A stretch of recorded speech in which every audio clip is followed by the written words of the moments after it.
Latest news updates కోసం ఇప్పుడే download చేసుకోండి media effects app. Welcome to media effects. సినిమాల్లో పవర్ స్టార్, రాజకీయాలు కూడా పవర్ స్టార్ అయ్యాడు. తనకు మనసుకు నచ్చినవి, తాను చేయగలిగినవి, ప్రజలకు మేలు కలిగించేవి ఏవి అని ఆలోచించి శాఖలు తీసుకున్నాడు. రాష్ట్ర వ్యాప్తంగా పర్యటన చేసిన సమయంలో తెలుసుకున్న సమస్యలు పరిష్కరించేందుకే ఉప ముఖ్యమంత్రి కొణిదెల పవన్ కళ్యాణ్ అడుగులు ముందుకు వేస్తున్నాడు. పిఠాపురం నియోజకవర్గం నుంచి 70,000 పైచిలుక మెజార్టీతో ఘన విజయం సాధించిన అనంతరం మంత్రిగా ప్రమాణ స్వీకారం చేశారు. అయితే మంచి ముహూర్తం చూసుకొని బాధ్యత స్వీకరించబోతున్నాడు. ఎందుకంటే అతని నిర్మలమైన మనసు. సభలో సమావేశాలు మాట్లాడేటప్పుడు ఎంతో ఆవేశంగా మాట్లాడేవాడు, కానీ కొన్నిసార్లు భావోద్వేగానికి కూడా గురి అవుతుంటాడు. అభిమానులతో మాట్లాడే సమయంలో కూడా వారిపై గట్టిగానే అరిచిన సందర్భాలు కూడా ఉన్నాయి.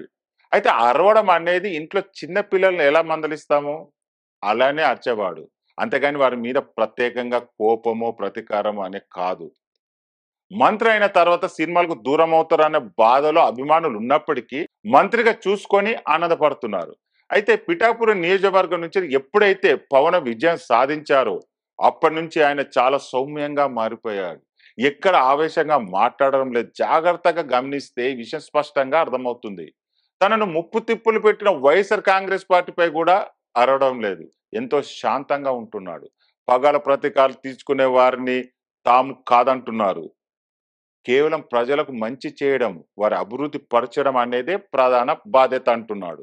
ఒకసారిగా పవన్ దూకుడు తగ్గిపోయింది. దీనికి కారణం ఎమ్మెల్యేగా గెలుపొంది ఉప ముఖ్యమంత్రి అవడమేనా, లేదంటే మరేదైనా కారణం ఉందా అని అభిమానులు చర్చించుకుంటున్నారు. అయితే పవన్ కళ్యాణ్ అంత నెమ్మది, శాంతంగా, సౌమ్యంగా ఉండడానికి ఎవరికి నచ్చడం లేదు. ఎందుకంటే ఆయన ప్రజలకు దగ్గర చేసిందే ఆ దూకుడు, అగ్రెసివ్నెస్. అలాంటిది వాటిని వదిలేసుకుంటే ఎలా అని ప్రశ్నిస్తున్నారు. అయితే రాజకీయాల్లో ప్రవేశించి రాష్ట్రానికి మంత్రి అయిన తర్వాత అన్ని వర్గాల ప్రజలకు దగ్గర అవ్వాలి.